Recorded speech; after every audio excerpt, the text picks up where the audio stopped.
Hello and welcome to Football 301. I am Nate Tice. We have our week 2 recap show here today.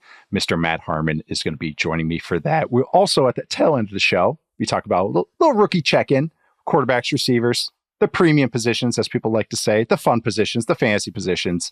But before we do that, we're going to do a little take blackjack, which is looking back at some of our takes that we've had the last 6 weeks, last 2 months, whether we're going to stand on them, fold them, or double down, raise. It was originally take poker, but we moved it to blackjack. But double down sounds a little bit better. But like I said before, to help me do that, to do the take blackjack, to talk about the rookies, is Mr. Matt Harmon himself. How are you doing today, Matt? Nate, I'm doing great. We were talking this morning, you and I, about how nice it is to actually have some games and some data to really dive into. 2 games, baby. Yeah, went back and binge watched a few offenses on film today, a few defensive units as well, to kind of really test myself on some of these preseason takes. And yeah, it's a mixed bag, as it always is. You know, sometimes, Nate, I feel like you see week 1 and immediately you're just, well, that's enough of that. We're totally wrong on that one. And sometimes you got to let things play out and be patient. So there's a little mix of that today. I'm sure a lot of people will say you're confirming your priors or holding on to your priors, but there is going to be some of that. But there's going to be some I'm casting away and just understanding, cutting my losses. I've lived in Vegas long enough to understand when you cut your losses. So, this is a great show to do that. So like I said before, we're going to revisit a good amount of our takes. Some of them are going to be more about players. Some are about, what teams and maybe positions and stuff that we're planting our flags on. Some are a little bold, maybe a little less, but I'm going to say, like I said before, we're going to go over each and every one of them to start. And this is a relevant piece of news with Bryce Young being benched, is one of my favorite takes of yours in the last month or so, which was just because it was just so bold and I loved it. Matt, stupid. We're going to read each other's takes too, just to dig it in a little bit more. So Matt, your take was Diontae Johnson was the most important player acquisition in the entire NFL. Not for the Panthers, the entire NFL. Matt, are we standing on this one, folding, or double downing on the Diontae Johnson take? Never, Nate, let the record show. I will do whatever it takes to have a good show and to be relevant, okay? I will do things for the good of the show always, because I made myself the sacrificial lamb here to put this at the top. Just You're so we my could sacrificial X. Yeah. Hey, I'm just clearing out space for you to deep, get Matt. wide open, Nate. I will take that safety up the boundary every single time. You want to throw up the seam? I got him over here on the sideline. No worries about it. But yeah, man, look, obviously I'm going to fold on this take. To be fair, it was obviously in our take shopping, kind of episode. So more of like do I really think this? Probably not. But let's be about it anyways. Because the real thing is that it did not work in the intended use of it here, and that Diontae Johnson was going to be the guy, part of the big reason why Bryce Young made a second-year leap. Bryce Young's not going to make a second-year leap because he's been benched after 2 games, okay? 3.2 yards per attempt on Sunday. That is 0.2 yards fewer than the least efficient run game in the NFL last year in the Tampa Bay Buccaneers. I mean, it's just... Nate, this being around the game, teams can lie to you as fans, teams can lie to other teams can lie to players out in the open market or draft prospects and things like that. They certainly, they'll lie to you about injuries for sure. The one thing they can't do is lie to the other players. And I think as soon as you saw, I don't know if you know this about me, Nate, but I grew up as a Panthers fan. So I couldn't care less about Carolina now. I haven't had an emotional attachment to that franchise probably in like a decade. But it's good. It's healthy. Very healthy. But I still follow a good bit of Panthers media and keep up with some of the fans on Twitter and things like that.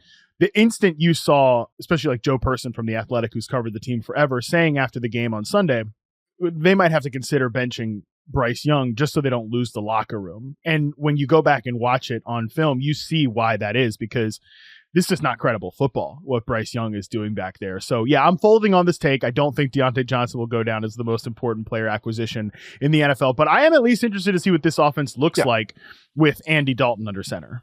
Yeah, he's competent. You want to be evaluating some of these young guys they took, even if we are always, what is that guy? Does he work there?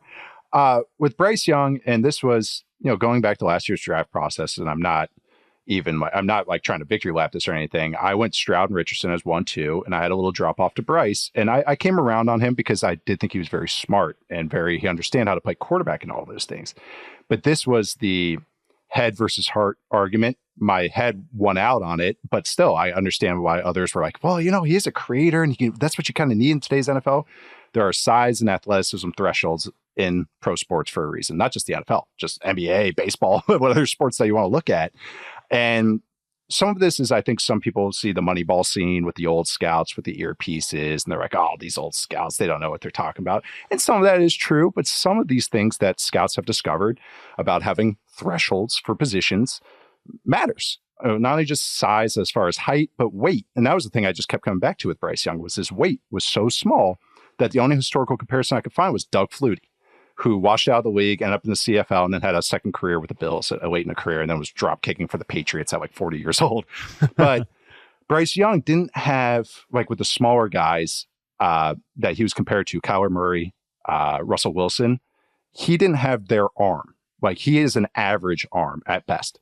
Those guys have good arms on the scouting scale. I would say maybe very good at times, especially with their deep balls. So if you're going to be an outlier, a Devontae Smith, a Marvin Harrison Jr. or Senior, all these guys that Aaron Donald, as far as height and weight too, with him, you have to be exceptional in other areas, truly exceptional. You have to have a strong arm. You have to be a freak athlete. You have to be super strong, super quick. Bryce was average at best in all those. So, and he was maxed out. He was groomed to be a quarterback since he was like 5 years old. We heard enough about the S2 stuff. Oh, that's a great point. I know. And that was why I kind of was hedging on him. I was like, I'll take him in the back half of the first round. I never once said I'd never take him in the first round. It was just more, I would rather throw a dart in the 20s than number one overall, because that's what you're chasing, is the needle mover. And so, yeah, it's just kind of one of those where he didn't get set up for any success. But the thing was, there wasn't really that ceiling to chase anyway. So I just want to kind of like talk about Bryce Young a little bit, because I reviewed him. I reviewed his first year this summer, and it was just kind of like, I don't see a lot of paths here, guys. Maybe Alex Smith, like 10% chance of Alex Smith here. And that's all I had. And Alex Smith, again, is 6'3", 230.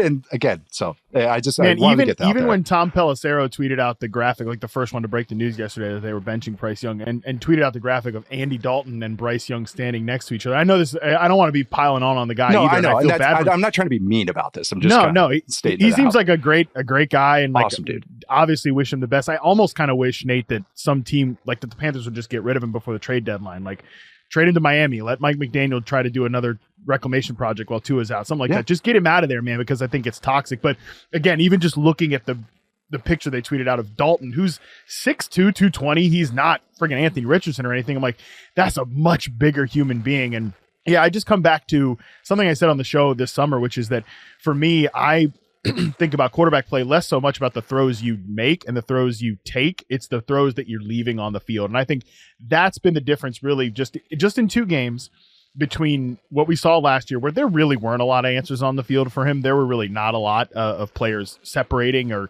windows to throw into. I think so far this year, it has not been perfect in Carolina from a protection standpoint. I don't know that he's always had great answers against pressure or checkdowns, things like that. But I think there are throws that he's not taken this year, which is that's when it gets problematic. Yeah, he knows what he is, which is the issue. That's kind of the double-edged sword of all of it. All right, but moving off of Bryce Young and Diontae Johnson, I do want to add a buffer to Matt. That was us tilting our shoulders back for that take. So it wasn't like you were putting your chest out on that one. I just want to make sure everyone knows that, but it was fun to address it again. Here's what I had my chest out a little bit on this one, but it was kind of tempered, and I'll let you read this one off for me, Matt. Yeah. And of course, man, we're just going down. Let's beat up on Matt here to start the show, which is totally fine, by the way. Don't worry. I got a couple coming. Nate Tice, you believe that the Vikings will make the playoffs, and we just have in parentheses here plus Sam Darnold. So through two games here, the Sam Darnold oligarchs are rising above the crowd. That's for sure. Yeah, I'm standing pat on this one, not double downing, because like we talked about Sam Darnold last week a little bit, was that he was solid plus, and again this week solid plus. He had one little Sam Darnold moment on a pitch, 2 guys went on motion. And I didn't see that live. I finally just watched it on all 22, and I was just like, oh my God. See, that is so classic Sam Darnold. And usually what would happen he'd follow it up with another interception because he'd just try and overcompensate for it. And it was kind of cool to see him kind of calm down, do some things, but that's the Sam Darnold experience. You're going to get one, maybe two of those a game where you're just like, what? Why are you the way you are? Like that's what I always want to ask him. But then you get to see the seam throws to Jalen Naylor that breaks a cover 2 pull runner, and it's just beautiful. And it's like, that's why you chase Sam Darnold. But looking at the Vikings, and we talked about the run game last week on the Film Room show and Aaron Jones, and this run game really has me optimistic. Along with Justin Jefferson, along with Sam Darnold being solid plus, this offensive line I think has been solid so far. But the Vikings right now are first in rushing success rate on design running back runs. So taking out QB runs. 54.8% on 42 runs. That is outstanding. That is anything over 50s. It's excellent. So that is crazy good. They had the 5th lowest stuff rate, which is 0 negative yards. Last year, they're at 19%. This year at 9.5%. I get sample size, all these things, but it is looking better. The eye test is matching this. 10 or more yard runs. Last year, 8.9%. This year, they're at 19%. Runs where the running back reached 15 miles an hour or more. And this was the big thing about why we had some optimism on this, because Aaron Jones and Ty Chandler have way more juice than Alexander Madison. They had 30 of those runs total all of last year where a running back reached 15 miles an hour or more. They have 13 of them already this season through 2 games. 30 all of last year, 13 through 2 games, 1/8 of the season. We're not even at 1/8 of the season. So I am optimistic about that offense. And I think it's, again, I don't know if it's going to be like a top 5, but really what they're looking at right here, okay, this is good enough to be a playoff team. The defense is fun. The defense is the equalizer. Brian Flores really gave Purdy a lot of issues. He really struggled against the blitz. He had a couple of answers, but there's a couple times he was really guessing. Ironically, the whole seeing ghost thing with Sam Darnold in there. But yeah, I'm really liking it. I don't think the Vikings defense is going to be excellent. You can run on them pretty easily. 49ers showed that. But if you get in passing downs, they have your number. They're going to have a lot of teams' numbers unless you have a dude at quarterback. So they're going to be in a lot of games. I don't think they're a contender or anything, but I think this is in the wide open NFC. They have a very valid chance of obviously being 2-0, but a very valid chance of making the playoffs now. Yeah, I'm definitely folding on some of my Viking skepticism overall, not just because, honestly, of the Sam Darnold stuff, which almost more of a bit than a real take here, because what's really impressive about the Vikings, I think, and an area where I missed on them so far through 2 weeks is that, first of all, my big concern about Darnold and just the whole thing of it is they don't have their full deck, right? Because like TJ Hawkinson is not playing. We don't know when he's going to be out there. You know, Jordan Addison hasn't been active for both games. Justin Jefferson even missed some time at the end of last game. Aaron Jones even missed some time at the end of last game. And yet still the machine rolls on, which I think is a huge credit to Kevin O'Connell. And I think the most impressive thing of Kevin O'Connell's tenure so far is, because we just talked about Bryce Young and the Panthers moving on very quickly, which I give Dave Canales a lot of credit for that as well, even if it may not have totally been his decision. Still, the biggest thing is that we see teams do all the time is get stuck in sunk cost, you know, and for head coaches, it happens all the time, especially with your guys. You know, Kevin O'Connell comes to Minnesota, he hires Ed Donatel in year 1, and they win a lot of games with him as defense coordinator.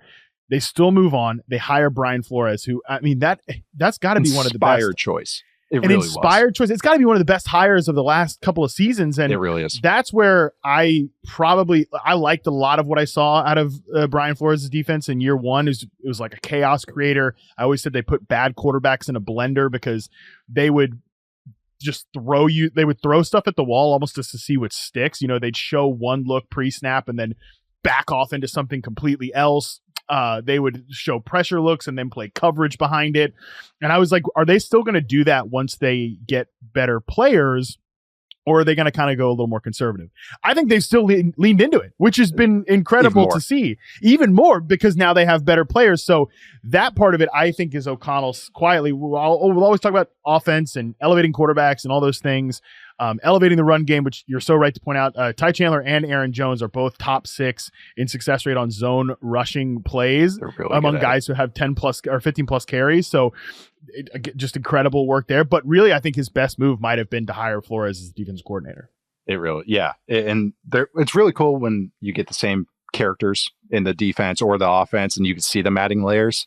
They had a third and extra long where Brock Purdy ended up checking it down and just kind of throwing it hot to George Kittle.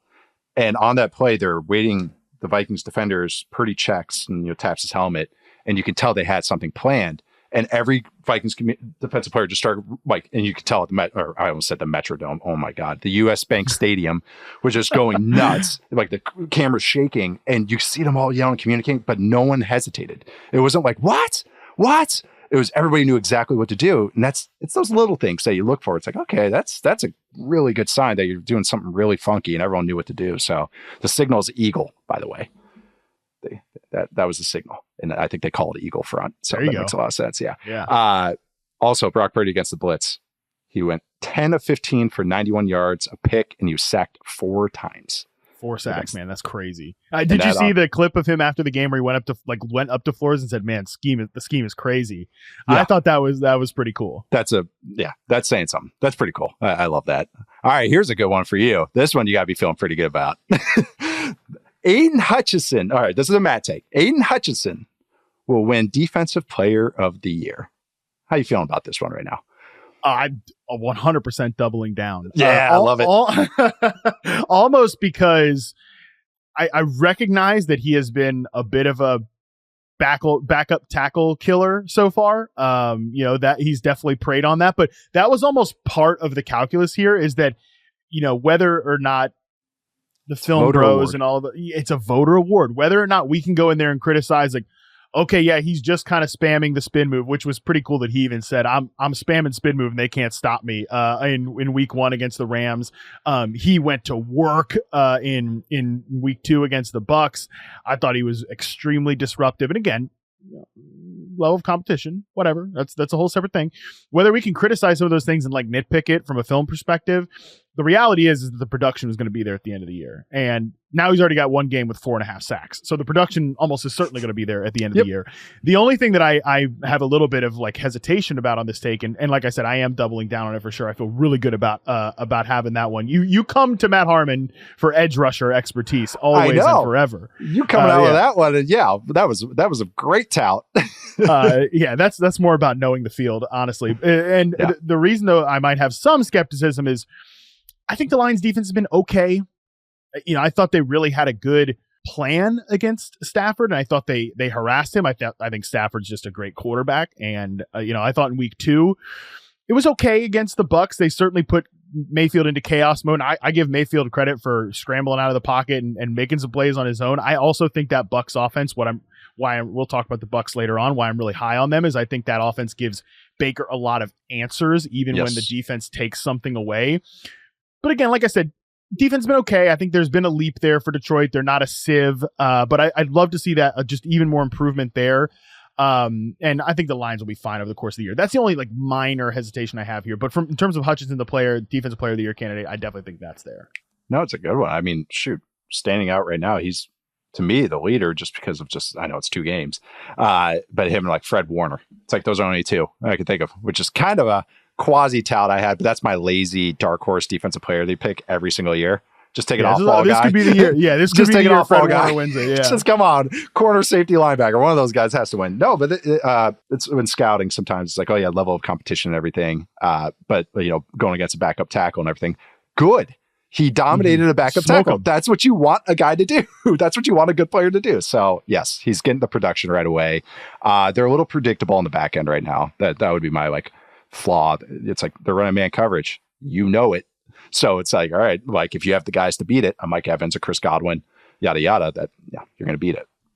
Especially from a slot perspective too. Look, they've gone against 2 of the best, in my opinion, slot receivers in the league. Cooper Kupp in week number 1. Chris Godwin, he's moved back. He's taken over 60% of his snaps from the slot this year, which is almost double what he did last year. And he's mostly been a slot player. That was a big storyline in the offseason. So when he's in that position, he's going to be one of the best slot receivers in the league too, especially because I think Godwin looks more explosive this year than he did last year. Even though I thought he was fine last year, he looks more like the Chris Godwin of old this year. So that's just something to pay attention to with the Lions going forward too. They've got they've got the Cardinals on the docket this week. They have Dortch, but like they don't have a dude as a slot receiver. But then they get JSN. Dortch with an eye roll. I know I'm like so mean to Greg Dortch, but you and I are on the same page about the Cardinals. We love that they're a big explosive group, and then it's like then there's Greg Dortch back there somewhere. But he's a fine player. But like JSN in week 4 looked really good I think he's going to emerge as one of the better slots. Then they go and buy CeeDee Lamb in week 6. So that's the area that I think they've got to clean up a little bit, because you're right. They play so much man coverage, especially then that slot receiver. If they're a good player, they're going to have a matchup advantage every time. Yep. And teams are creating picks and all that. So yeah, we'll see. I like the lines. All right. Should we move on to your next one? Because this one is definitely spicy. I don't think I was on this show for sure when you said this, but Nate Tice, Joe Burrow might be cooked. Are you staying on this one? Are you doubling down? What's the deal? I am standing pat on this one. I'm staying, holding my hand on this one, because again, I said this with Charles and it was tongue in cheek, and then the tongue is slowly moving out of my cheek as I kind of have watched this Bengals offense and watched Joe Burrow. He just doesn't look right. He doesn't look comfortable, and that is really throwing me off, is that they are doing the nickel and dime offense that they have, moved to the last 2 years, but it's more pennies and pennies. They're not even getting nickels and dimes now. The run game, of course, is efficient. They'll get some light boxes because they're receivers. Even with T. Higgins out, Jamar Chase gets a lot of respect. But the thing is 2/3 of his throws, 64.6%, have been 0 to 5 air yards. Jacoby Brissett is the only other quarterback that's above 60. The league average is 45%. But 2/3 of his throws are 0 to 5. And that's what they've moved to this offense. Don't get me wrong, but nothing is getting attacked down the field outside the one bomb. And then he had one seam throw in week 1 to Jamar Chase. That was really nice. But that used to be about a once a drive thing. Now it's like once a half. And that is what's missing in this offense. And it's eye test, but just the stats are just showing this. 33% of his throws are even reaching the sticks. Over the last 2 years, it was 38%. He's getting pressured on fewer times this year. Like his time to pressure is 2.78. It was 2.4 the previous 2 years. And even things like he's moving in, he's throwing beneath the sticks. He's kind of passing some things up that I feel like are there. And he's such a smart player that I'm kind of, all right, what's kind of going on here? And again, they're not pushing the ball. It just feels stagnant. And I'm fine because the run game is efficient and Burrow can make it work. But this is a step down from what he showed the last 2 years when they ran this version of the hyper-efficient Bengals offense. On drop back on 2022. So when they moved to this type of offensive attack, he had a 48.4% success rate. That's what you need. If you're going to take 5-yard gains, you have to be Philip frickin' Rivers. And you have to hit every single 5-yard gain, or late career Drew Brees. You have to. This is my Bo Nix conundrum, which we'll talk about later. But right now, this year, he's at 43.4%. And that is a big difference. That 5%, that's a handful of throws a game where you're not staying ahead of the chains. Only team that has fewer explosive plays than the Bengals this year are the Panthers. Bengals have 6, Panthers have 5. You don't want to be there. No, there's 10 teams with 20 or more, and they have 6. I know T. Higgins is out. I get it. Yeah. But I think they have some other useful players, I know. But I mean, Burrow is the issue. And that's the thing. I know, because there's Gesicki, who's actually looking decent in this offense, and who's the Princeton guy? Yoshivas. Yes, thank you. A couple of sick plays in the red zone. He did. They gave him a stool route, which is they only give that to the top guys. So that was pretty sick. I'm keeping my eyes on that. All right, but it's just they can make this work. They have shown that they can make this work, and Burrow can make it work. It just doesn't have the teeth that it did the last couple of years. And that's when you lose Boyd. Higgins has been banged up. I get that. They're still creating the same amount of yards after catch, though, as they did in the last couple of years. And we need just a couple more explosive plays out of Burrow, because I think this run game is what it is with Zach Moss or whoever is going to be back there. But I think pass game wise, we have to attack the intermediate field. We have to push the ball. Maybe Higgins helps that out. I assume it will, but he's making me feel antsy. And it's just kind of, he just doesn't look all the way right, all the way comfortable. And so I'm kind of standing pat on this until proven up. And he's proven me wrong before. So I just want to wait. But right now, kind of just, I'm holding this hand. Yeah, next 2 teams they play are Washington and Carolina. So that'll help. That'll help. We'll see if we can get more Jermaine Burton in the offense. I know he's been like, do they totally trust him? That whole thing. But Pretty impressive route and trustworthiness on his part to go out and win that go route in that game against Kansas City. That was great to see. But yeah, I almost like don't want to take anything away from the Chiefs Bengals games on either side, because nobody backs Pat Mahomes into a corner except Lou Anarumo, apparently, but not at the end of the game. There's always got to be something at the end of the game. Something happens. Always. The refs get involved. The whole deal. Right call. It was the right call. I understand why people are frustrated, but it was the right call.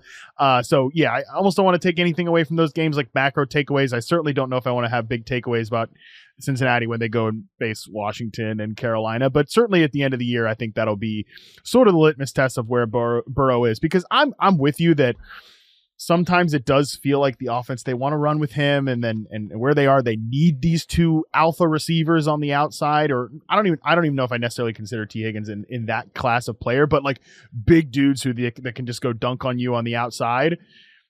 And I think Chase is frustrated. He's playing frustrated. He seems frustrated. So that's a whole nother thing too. It just, is all of this going to get sorted out by the end of the year? And then long-term, Nate, there's almost a 0% chance that both of these guys are back here next year. So what does that mean long-term, if that's what you need to run this offense with Burrow? I think those are all outstanding questions rest of the way.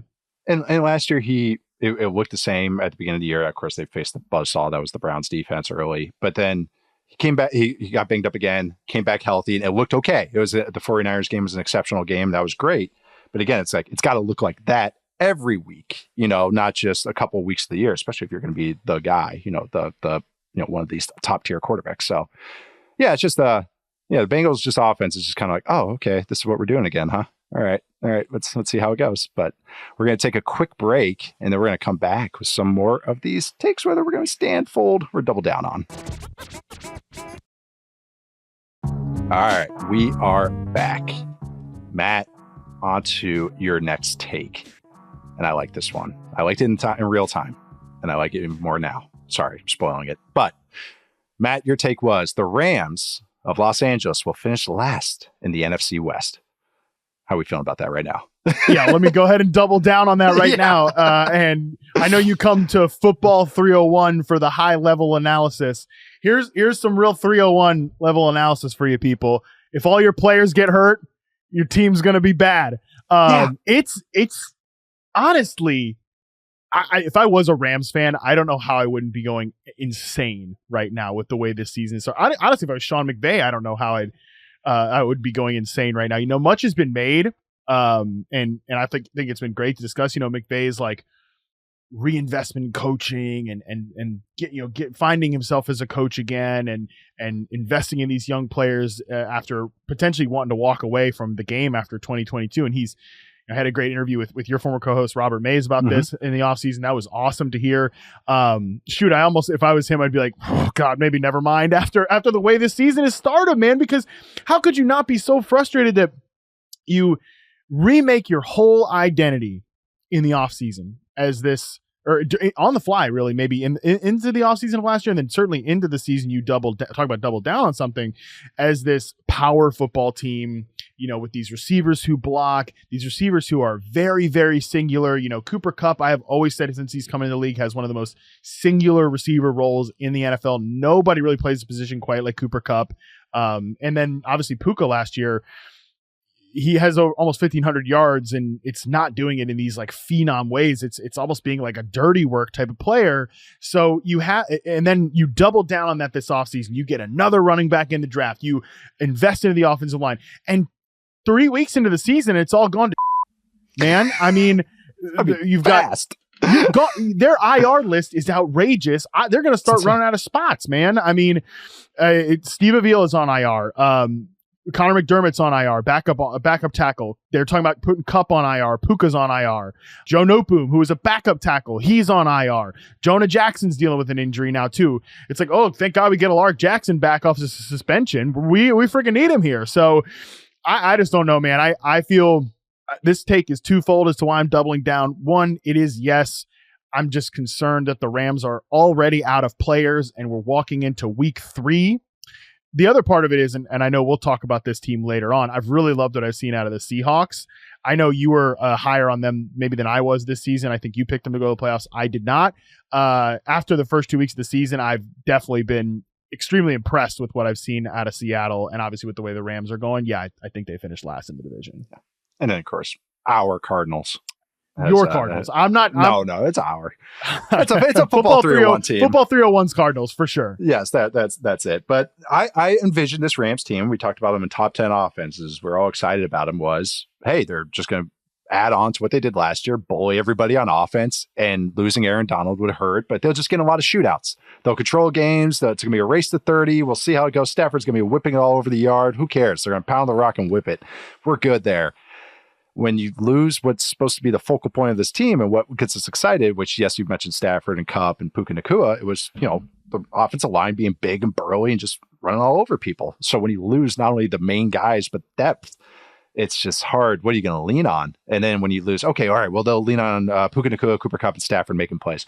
All right, well, Puka Nacua's hurt. Okay, well, Cooper Kupp will get 21 targets. Okay, we're good here. Cooper Kupp's hurt. Okay. What do we got? Demarcus Robinson. Tyler Johnson. Yeah. Oh, shout out Tyler Johnson, my one stock of Tyler Johnson. But no, it's just that's what's supposed to be the strength of the team. This defense can't stop anybody. They're going to be Swiss cheese. The Cardinals just absolutely had their way with them. They didn't slow them down at all. It was just kind of what I envisioned. Not to say some of their young players aren't interesting. Jared Verse and Byron Young and Kobe Turner, all those guys. But it's not the strength of their team. They were supposed to be built to run the ball and win in shootouts. And yeah, when you pull that away, that's kind of hard to lean on anything. Oh man. Oh, this is another fun one. I kind of went like half good, half bad here. But it's about the same team. Okay, well, I can't wait to hear what you have to say about this. So, Nate Tice, you said the Giants will get the number 1 overall pick despite having a top 10 defense. Standing pat on the number 1 pick. I think I'm folding on the top 10 defense. They're going to improve. They're going to be better. I still think they're not going to be bad, but they're missing some pieces, which I kind of figured. They're younger on the back end. They're playing well. They do some interesting things. I think they're a year away. Well, we'll see with this regime. Why I think they'll have the number 1 pick. That if they can't rely on a top 10 defense and you got Daniel Jones at quarterback in this offense, man, and that's all you're doing against Washington, who I think will have one of the 3 worst defenses in the league this year, potentially. This is just why I want to really talk about this, why the number 1 pick thing is, it just seems rotten right now. Yeah. And we know that with Daniel Jones, and we know that all the stuff, the Saquon Barkley stuff, all the stuff we saw in Hard Knocks. But the little isolated incident here that I want to focus on and why I think the Giants are, starting to spiral is the kicker situation with Graham Gano, because this is outlandish. And Dan Duggan, who I worked with at the Athletic, did a great job of highlighting this every step of the way on Twitter. So please check out his timeline. But Graham Gano had a groin injury on Saturday, and new NFL rules are a lot more lenient with your practice squad guys, calling guys up. You can really do it at the last minute. I think you'd have to call them up on Saturday, make them active on Sunday. But a lot of teams will do that as a contingency plan. Okay, maybe a quarterback or a kicker or a punter or a long snapper or anything, just in case if those guys can't go, those specialist roles. They did an early warm-up before the game. Well, first off, they didn't call anybody up. Their practice squad, they had a guy in practice squad, I believe, a kicker, did not call him up. So they didn't even have a contingency plan. Then they get into Sunday, and this will happen with a lot of injured players. They'll do kind of like a pre-warm-up. Hey, how you feeling? Okay, then we know whether to activate you or not. They needed it because they didn't call up the practice squad guy. So they needed Gano to be healthy. He does a half warm-up, doesn't even do a full warm-up because he's not feeling good. He has a groin, so they tape up the groin. Then, opening kickoff. They didn't even have the punter do the opening kickoff. They have Gano do it. Austin Eckler, your former co-host, takes it past him. He hurts his hamstring on the play, so he's out. Opening kickoff, kicker, done. Wouldn't matter, right? Shouldn't, okay, the punter can kick everything. He misses the first extra point that they have. Then they decide to go for 2. The other times, 2 times they score. Fail on those. Then they eschew a late field goal because they have no kicker, which would have been like a 45-yarder. And can't even do that. So they have to go for it on 4th down with Daniel Jones, like exactly how you want to do it, how you want to win games. He did complete it. Malik Neighbors did drop it. So I do want to give him a little there. Neighbors is fine though. Don't worry about it. But Dable afterwards is just like, this is just him kind of. And he goes, we thought Graham would be okay. And this is a quote. He got hurt chasing down a runner. It was a hamstring. He didn't hurt his groin. So it's like, great. Your kicker has 2 leg injuries. Yeah. And terrific. What makes this even worse is they've done it before. with the same kicker. A year ago, this happened. Their kicker got hurt. He left with a knee injury against the Jets last year. They missed 2 early field goals, and they lost in overtime by a field goal to the Jets in week 8. And same situation, same timeline and everything. And it's just, what are you guys doing? Like, these are, if you're not going to have a dude at quarterback and you're going to be like, okay, maybe we'll have a defense and we'll funky it up in the run game. It's the little things. You have to win in every little way, especially for a team like this that always kind of feels like they're better than they are. So I just want to talk about that because it just seems rotten there in New York. And this kind of process was a great little canary in the coal mine, I think, for maybe that number 1 pick that might be inbound. You'll never convince me that Brian Daboll really wanted the Daniel Jones contract and that was his guy and all this stuff. And, I've seen some interviews people have, redug up of him and like Josh Allen doing media availability together. And he's like slapping Josh's arm and there's so many good, I feel like Daboll is one of those guys that, we're not saying he's like a front runner or anything, but when things are good, he's great to be around and he's a good coach. But when things are bad, it sort of becomes this type of stuff.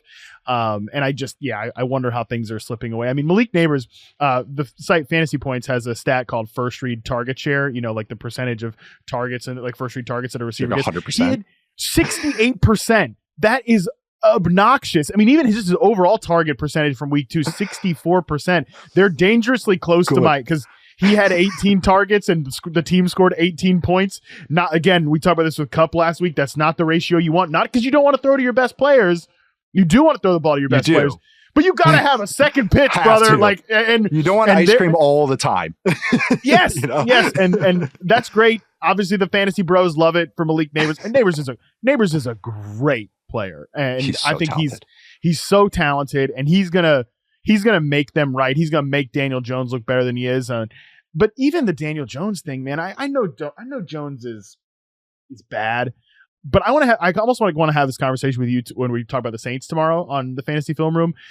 Like at some point, if you can't get a functional offense out of a quarterback that's top 25 in the league, top 30, maybe Jones is worse than that. I don't know, but he's had his functional moments. If you can't get a functional offense around that, like the Saints have an elite offense right now from an efficiency perspective with Derek Carr. Yeah, if you can't get a functional offense with a replacement level quarterback, I think there's something else. There's something, as you said, rotten there, and that's my biggest worry about New York right now. Yeah, Neighbors is awesome.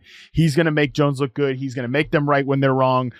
They just don't have anything else, and the defense part is interesting that you bring up, like potentially one to fold on that thing, man, because the front's been great, but the second half, Jaden Daniels diced them up in the second half. And this is an offense I have the Commanders fans hate me for this. I have like little to no respect for any of this.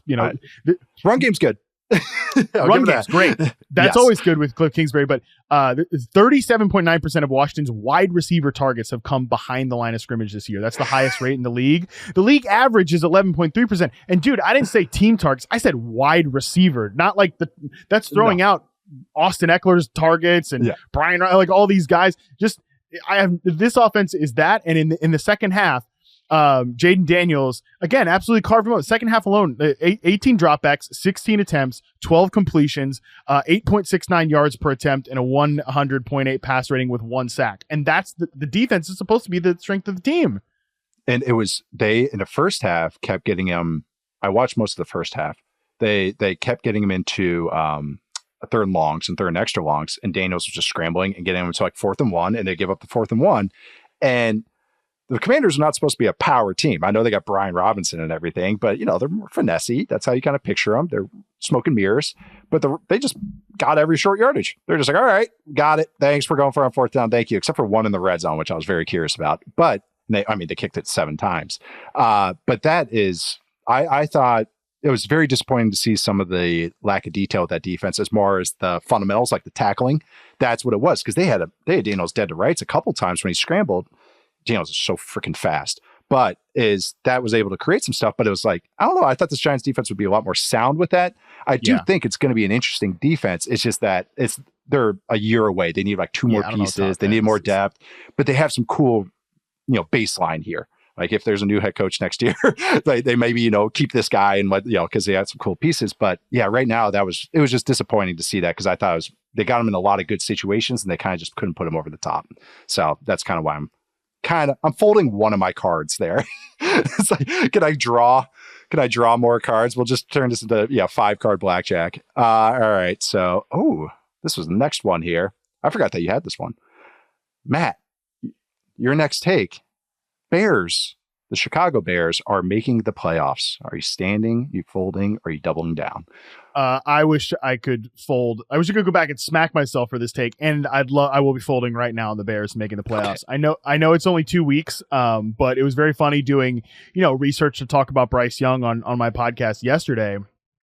And like trying to just look at, okay, let's talk about how the Panthers are so bad on offense.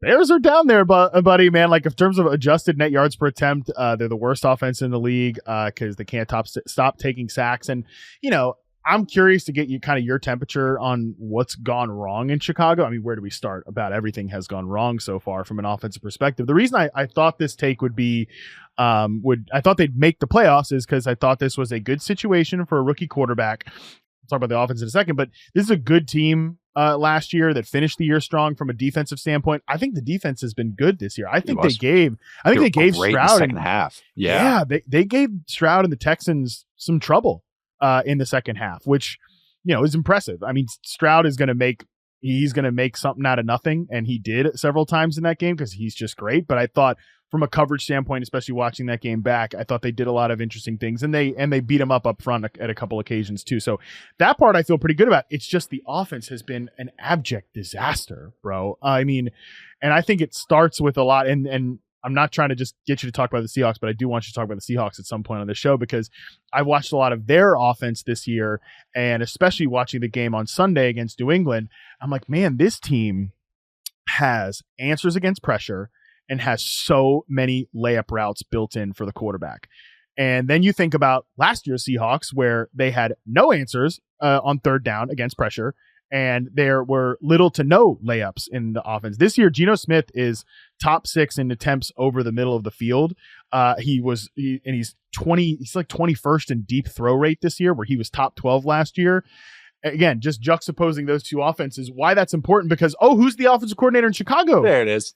This year. It is. Shane Waldron. And I don't think this is all Waldron's fault. I think the offensive line was a little overrated going into the year. I mean, Darnell Wright got whooped on Sunday night for sure. Those are good edge pass rushers in Houston, but the tackles are supposed to be the strength. The interior is really the problem.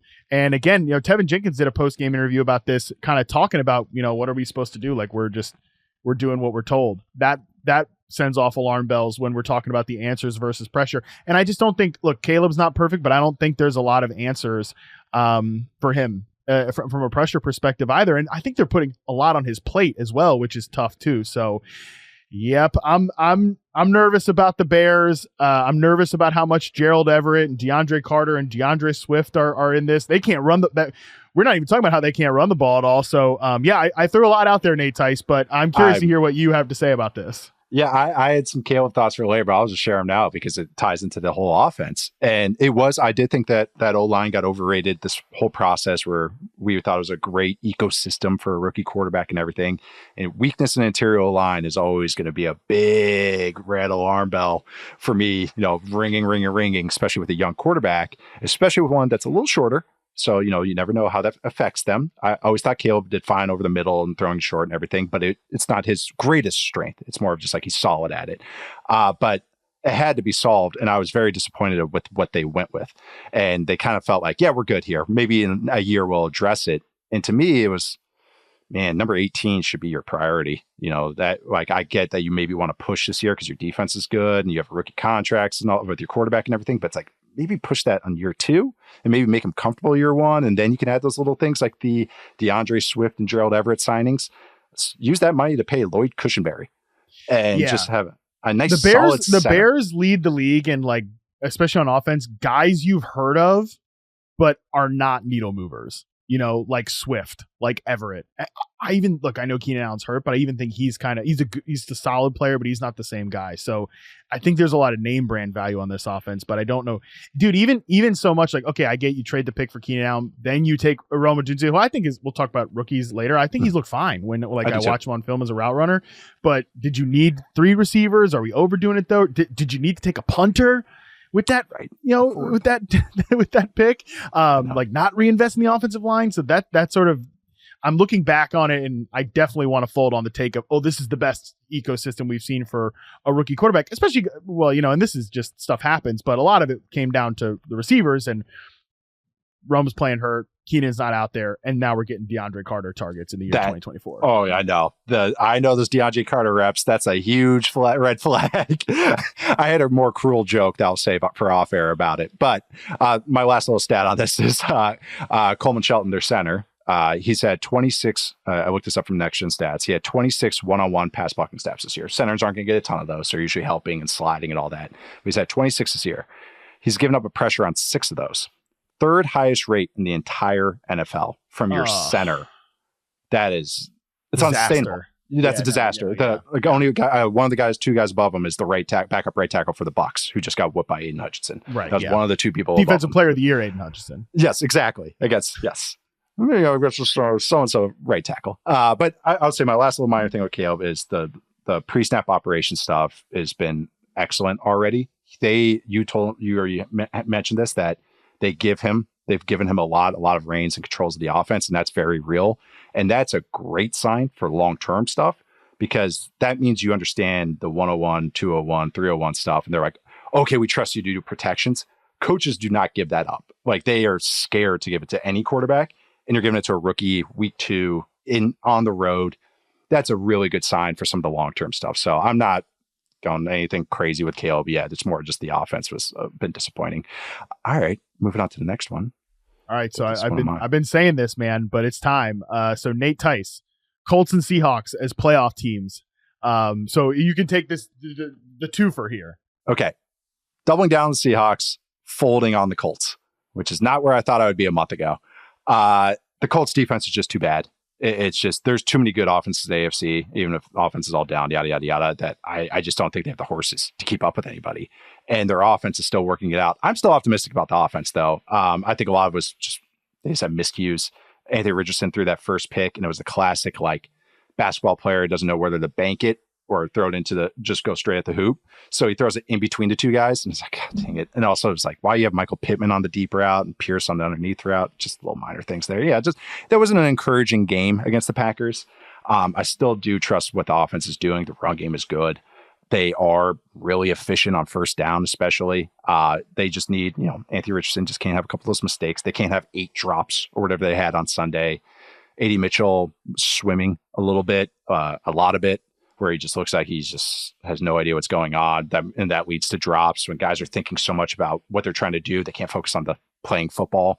And you kind of see that with him. Opposite for Pierce right now. Like, Alec Pierce is playing good football right now. Yeah, your guy, really Alec Pierce. I sold him too. I was like, I know what he is. Yeah, MVS, and now he's like actually like doing good things. But so the offense, I'm still okay. I'm standing pat on. As a team, as a playoff team, I don't think they're going to be a bad team overall, but the defense is just too scary. They can't really, they're average against the run, which is supposed to be their strength. And who's playing corner for them? Anyone listening right now, I'll give you 5 seconds to name their corners. You're not getting it. All right.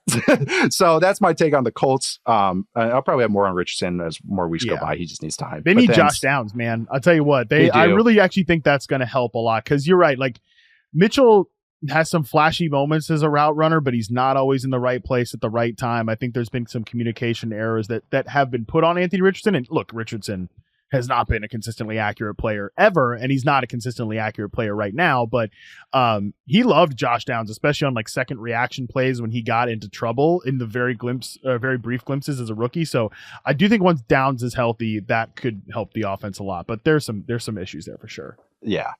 The run game, they're not going to get there. It's just, that was not an encouraging game against the Packers. That was I thought they were going to really take it to them, and they did the opposite. They played scared.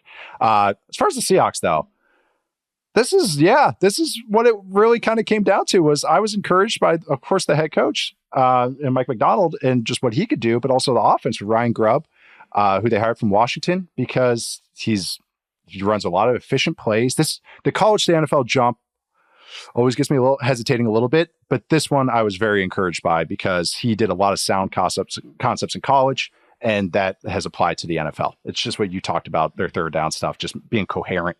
And it's run game, it's balanced. He's also adjusted really well. I thought their second half plans in both weeks have been so much better than the first half, which is great. That is such a good sign, especially for such a young, a newer NFL coach. Gino's been playing well. And I think the defense, while not perfect all the time, is much improved from last year. They have some really cool DBs. Julian Love's playing well. Witherspoon is a star who gets in there on the run. The front is looking good. Byron Murphy's doing some stuff. And yeah, it's just the overall situation. Like this team is feeling more and more complete. Even if the offensive line isn't all the way there, they're showing answers to mitigate the weakness, which is a sign of good coaching. It's happening as quickly as I thought. Maybe it would take some time. And again, they played the Broncos and the Patriots. So I do have to recognize that, but they look pretty good defenses. Those aren't like at least from a secondary perspective in Denver. They have Pat Surtain, and he did a great job on DK Metcalf. But then obviously, I think the Patriots defense looks pretty similar to me. Gerard Mayo was the defensive coach last year, and I thought they had what impressed me the most against that game against New England for Seattle's offense was just that. What I loved, and I know you felt the same way about Ryan Grubb's offense, is like the route concepts all made sense together. And that was what was so cool to see we've got DK Metcalf running in-breaking routes and getting targets in space, which has just not really ever been his game. And I don't think that's been a DK Metcalf thing. I think just they were pretty unimaginative about player usage there and running a lot of ISO routes with him and Lockett and a lot of go balls. And I get it that like neither one of those guys are middle of the field. Well, Lockett's definitely not a middle of the field receiver, and DK has mostly been that ISO ball player. But then we're getting him working in breakers and JSN working these outbreaking routes too. Again, it makes sense together. That was really cool to see. Yeah, it's just sound. It's just good football. Yeah, Seahawks are playing good football. I truly enjoyed watching that Seahawks Patriots game. Like. I tweeted that, and it was kind of like, I wasn't even kidding. I was like, this is just good football, both sides of the ball. I'm really liking this. So, yeah, feeling good about that one. Any of these other ones that you would love to hit? I'm just lightning round, double down on the Bucks to win the NFC South. And didn't you pick this too, right? So this is a take. But I don't know if you're feeling you want to double down. I'm doubling on this one too. I feel good about the Bucks side. Might be actually just good, like not just good for the NFC South, but like actually pretty good. They play good football. Like I said, I will talk about the Saints on the fantasy show in the film room tomorrow, and I'm definitely encouraged what I saw there, and I'm ready to pat myself on the back for being one of the few Saints offense. I'm a little bit sicko excited about it for this, but we'll do my back patting tomorrow. But for this one, I still think the Bucks will win the South. I love the answers. Like I said, Bucks offense consistently has so much for Baker Mayfield. On Baker, when he throws to his first read, Baker Mayfield has a 126.9 passer rating. The only guys who have started 2 games that are ahead of him are Sam Darnold, your boy, and Justin Herbert. So, like, again, definitely with also Herbert, a boy. yeah, and then he's obviously Herbert always makes the right decisions. So, I just love what we've seen so far from him. He's completing 69% of his passes on his first read. The yards per attempt is really high, 10.46. Again, only Darnold is higher here. So, yeah, making big plays, making good decisions. I think the Bucks are just a good team and extremely sound on defense, which that's just classic Todd Bowles. Yeah, I know. I'm really enjoying watching them. I'll give my last one, and I'm folding on this one. And this was a hotter take, but it was Jets going to have a top 5 offense. And Jets fans weren't happy with me after the fantasy film room where I said, oh yeah, I'm a little lower on Breece Hall. At first I said I was out. I meant to say I was lower, but I did rectify that. But the run games did have some moments against the Titans, but this has not been efficient so far. They're 31.6% success rate on running back runs, 6th worst in the NFL through 2 weeks. Also, Braylon Allen does look really good. Go Badgers. Yeah, that is exciting. That is exciting. The passing game wise, I think this offense is more average. I'm not saying bad. I'm just not. I think that's more like the 14th, 16th, 18th offense, somewhere around there. Rodgers still has some zip on the ball, but he's not really pushing it as far as like he needs to hitch up to push the ball. He's a little tentative on it. There's one where he ended up having to bail out, but he was hitching up to hit a wide open Garrett Wilson on a corner, and he kind of just like didn't throw it. And it was just, that's a little bit of an alarm bell because it's like, it doesn't get more open than that. The secondary pass catchers is just why I'm kind of a little hesitant on all this. They're running one-man bubbles for Alan Lazard in 2024. And it's like, we don't need that. Yeah, that's not really moving the needle for me. So yeah, I would just say, I do think they're going to be fine, but I just don't think I don't think they're going to hit maybe that upside ceiling I thought they would hit. All right. We're going to take one last break, and then we are going to come back with some rookie check-ins on quarterbacks and receivers. All right. Closing out the show, rookie time, the money-making time right here, Matt Harmon. Who's the first rookie quarterback receiver that you want to check in? We touched on Caleb and Jaden a little bit so far, but any other guys that you want to talk about to start this off? Yeah, I definitely wanted to point out what I mentioned in passing earlier, that Rome Odunze I think looks really good on especially in week 1 from a route running perspective. I thought he settled into zone coverage extremely well.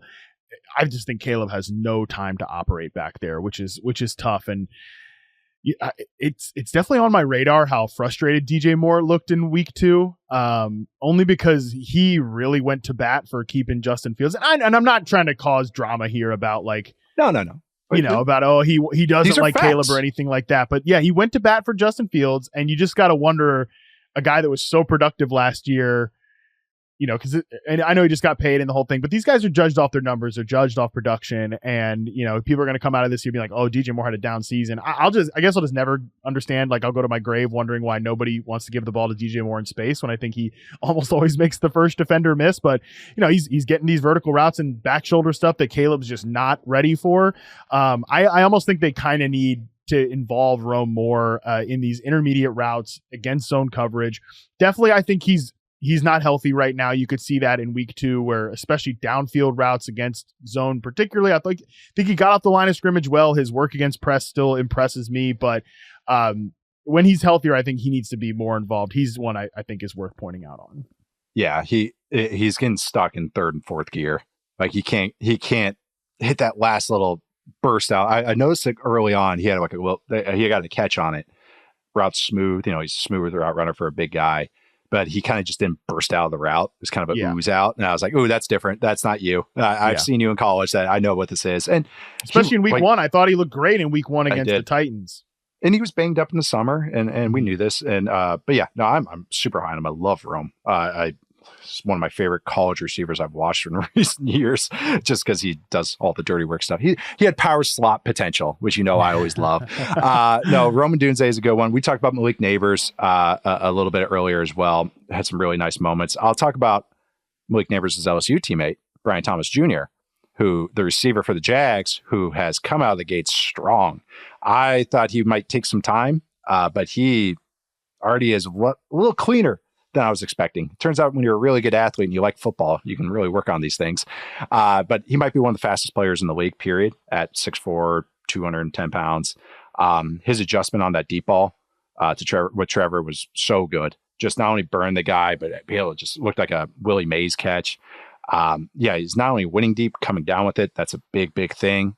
Route running is already looking cleaner. He's already adding stuff, and he just needs to keep adding. It's not exceptional or anything, but he looks great. He looks how I was hoping to see him at the end of this year, and this is week 2. Rest of the Jags offense, not so much, but Brian Thomas Jr. has definitely been a standout guy where it's like, oh, this guy's a real deal one. Not now, but down the road. He has a path building to that where it looks very legitimate. I think Trevor Lawrence leads all quarterbacks in deep throw percentage this year, and you can really tell that's what they wanted to do in getting Gabe Davis, which, okay, Gabe Davis, but and then especially Brian Thomas Jr., they wanted 2 guys, a couple of big receivers on the outside to run the ball well, do play action, and rip these, especially seam routes with these players. I love Brian Thomas Jr. running those deeper routes down the middle of the field. I agree with you. He's looked great. Same thing, exceeded my expectations, thought he'd be a player in the long term, but he's been just a dude right off the bat. I think they got to get him more and more and more involved. More trust with him and Trevor is a good thing. So, I don't have a lot of faith in, I'm with you. I don't have a lot of faith in Jacksonville at all at this point. I think I sent you the clip of Doug Peterson, in a press conference when they were talking about Trev Urbank Field. And he's like, I liked it when it's at Urbank Field, and just deadpan. It's something's up there. Yeah, I know. He hates him for some reason. It's the weirdest thing. Someone tweeted that, right? Like when your head coach is your quarterback's biggest hater. Is your franchise quarterback's number one hater? Yes, that is very weird. But yeah, I do love what I've seen out of Brian Thomas. I'll throw out Xavier Worthy here in sort of I know you and I kind of had some of the same hesitations on Worthy. I'm not trying to hyper focus on one play, but when Marquise Brown went out, the common sort of thought was, oh, who cares? Xavier Worthy showed in week 1, he's ready to rock. 2 touchdowns in week 1. You got to remember, one touchdown was on a rushing play, which classic Andy Reid vintage stuff there. He had to be flying high that was Xavier Worthy's first touchdown. And then the second came on definitely a coverage bust from the Ravens. I think when you have to watch this obviously on film to see and appreciate it, but he is creating space for this offense. That alone is a value add. And there's a reason that Rashee Rice is just gobbling up. And Rashee Rice had a really nice deeper catch in this last game too, which is nice to see. That's a little bit of a development. But for his archetype of receiver, he's going to eat with this space underneath. I think we do kind of have to ask some questions about Xavier Worthy from an outside against press man coverage standpoint. Look, I get it. That's not going to be the strength of his game, but they tried to line him up against Cam Taylor-Britt, who talked crap all week long, and get him against press coverage on a go route. And I mean, he just got smoked on that. He basically is getting pushed out of the boundary, and then Cam Taylor-Britt shouted to him, makes, one of the best interceptions you'll ever see. But that was a microcosm of, I think, that's not the usage for Xavier Worthy. He's going to stretch the field horizontally. He's going to stretch the field vertically, and you're going to have to kind of manufacture ways to get him space on these deeper routes for himself. I do think there's just going to be something missing from this Chiefs offense once again. And I don't know that Xavier Worthy is going to be the one to solve that, as much as I like him as a player. Yeah, I think some people are misconstrued that. And even when we gave the first fantasy filmer and we gave our Thursday night football touts for props, and we were both kind of came with that with Rashee Rice. It was just Worthy's going to open up space. And it's that's working great. My hesitation with Worthy, especially in this offense, was because he's better off ball, moving around because of his size, his lack of size, is that's how they use Kelsey too. And that's also kind of how they use Rice sometimes too. Yes. And 100%. So it's only one of these guys gets to do that. And so, sometimes Worthy's going to have to be outside versus press. And I'm not comfortable with that with a 165-pound guy doing that. And that's what we saw in that interception is you can't hit your 4.2 if you can't even get off the line. That's just hard. The 160 showed up more than the 4.2. He hasn't broken 20 miles an hour yet, by the way. Marvin Harrison Jr. has. But I didn't know I didn't know you could do that. Even though we have proof of it from previous season. Maybe it's because he played at a small school with no production. Maybe under the radar guy too. Little, not a household name. Small recruit. Yeah. No one had eyes on him ever. But that's just that interception was kind of the one that, like you said, it was just a little sample size or a snapshot of kind of some hesitations with it where they have Juju in there now to be the size zone beater, but still all right, God, you guys need another guy still. All right. Well, speaking of Marvin Harrison Jr., those 2 touchdowns were fun. Really found that Cardinals offense found their groove. I have some Cardinal stats. I'm using Marvin Harrison Jr. as a way to talk about some Cardinal stats real quick. Go for it. They're averaging over 7 yards of play out of 3 tight end looks, out 13 personnel. 23 of those plays. Sicko ball. Both of Marvin Harrison Jr.'s touchdowns were out of 13 personnel with 3 tight ends on the field, where he's the lone receiver, which is something we kind of envisioned this offseason. The rest of the league has 1 touchdown out of 13 personnel. The Cardinals have 3. And I think we're going to see more and more of it as it's gone away. They're using a bunch of 12 personnel, real 12 personnel with their 3 guys and with 2 tight ends. And run game looks awesome. And Marvin Harrison Jr. really does look like it's just a bigger Devontae Smith. He's just so smooth. And it's just, it's hard to press him. He's strong. He doesn't care about guys trying to get physical with them. He'll just shove them off. It's Cardinals offense found their groove. Marvin Harrison Jr. found his groove, which is pretty obvious just looking at the stats. Yeah, Kyler Murray threw deep on 9.7 of his attempts in week 1, went 0 for 3, according to PFF. And then week 2, he threw deep on 23.8% of his throws, went 5 for 5 or 156 yards and 3 touchdowns. Truth will be somewhere in the middle throughout the course of the season, but I think that version of the Cardinals offense is more of what we'll see often. And honestly, his 2 catches that weren't touchdowns, which is wild to say, for Marvin Harrison Jr. were almost more impressive and I think indicative of who he is as a player, I think going forward, which is one, the first one was, again, boundary receiver, and Kyler just puts it up to him, the little back shoulder one. The back shoulder puts it up to him. That was number one. That's it. All people hyper focused on this quote about him saying it's like not his job to get Marvin Harrison Jr. the ball, and that got aggregated everywhere. What an eye roll. And clearly you already see the trust in who he knows who Marvin Harrison is on that one.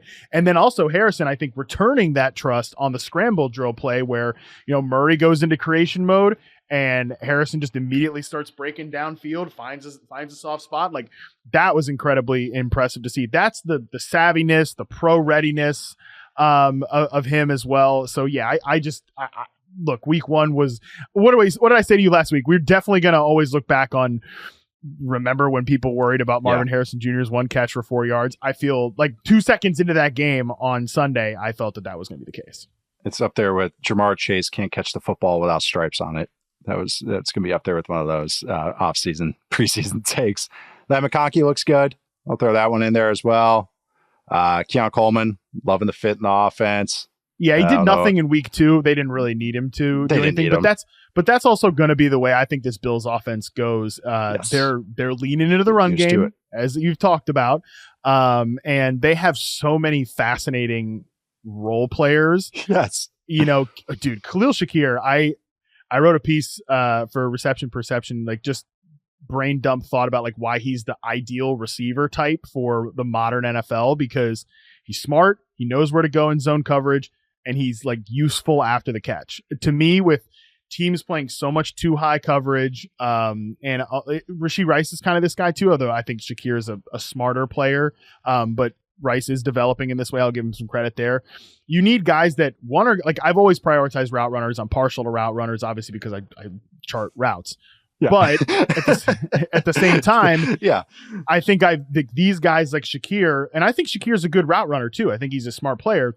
But these guys who can do something with the ball once you get it in their hands, that's how you're going to find explosives. And not even just explosive, efficient offense. And I think that some teams have struggled with that. I think him just being that guy for Buffalo, I don't know how much volume he's going to get throughout the course of the season, but he's a guy that will have high yield on his targets because he's just that ideal receiver that teams need right now.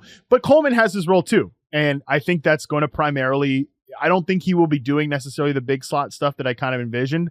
I think he will be the dunk on you X that, when Josh Allen sees a good coverage look, he's happy to throw it up to that guy. So definitely not. I think if you're wanting to get the most production out of Keon Coleman, I don't think that's the role that you want to use him in. But in this particular offense, I totally see where that comes in. And that doesn't mean long-term that's going to be his role always. This is how rookies go. And sometimes, people have to understand that. It's not like you always drop a guy in. It's okay, he's the number 1. It's sometimes the guy's the number 4.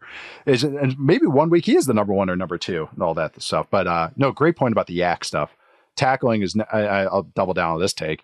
Tackling has never been better in the NFL than it is right now. And yak yards, that's why defenses are so comfortable, just trapping everything underneath, tackle. Watch the Patriots play. They just rally and tackle. They'll let you catch something underneath, rally and tackle. And I think it's really good league wide. Maybe a couple teams, mentioned before, but both of them former Legion of Boom defense coordinators.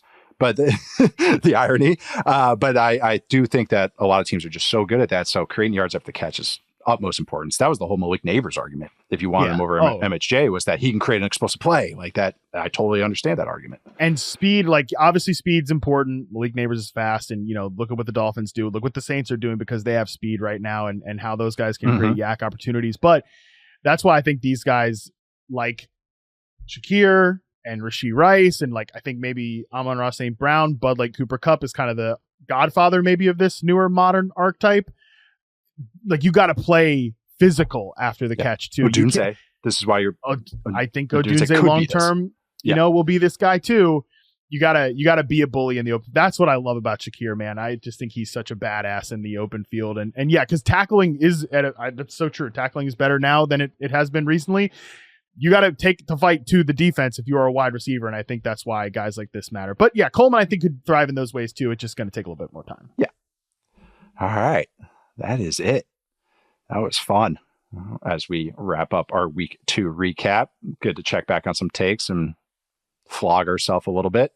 But that was a lot of fun, Matt. Closing out today, Charles and I will be back on Thursday to preview week 3.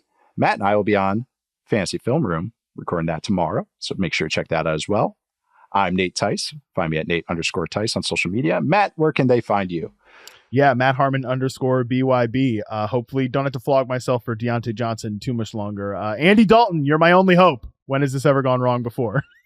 You know, it's funny as you mentioned that Andy Dalton picture. Andy Dalton was like legitimately the average size quarterback. Like he's 6'2", 215 or whatever. And that's, you see the difference between average and Bryce Young.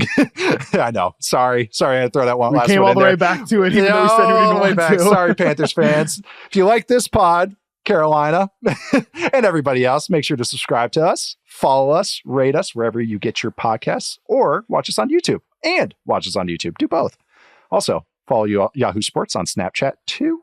If you're into that, send in your mailbag questions. We're going to be checking on those as the weeks come on. Football 301 mailbag at yahoosports.com. Thanks to Brett, Stone, and Adi behind the scenes. Thanks to everybody for listening. Thanks to Matt. See you guys next time.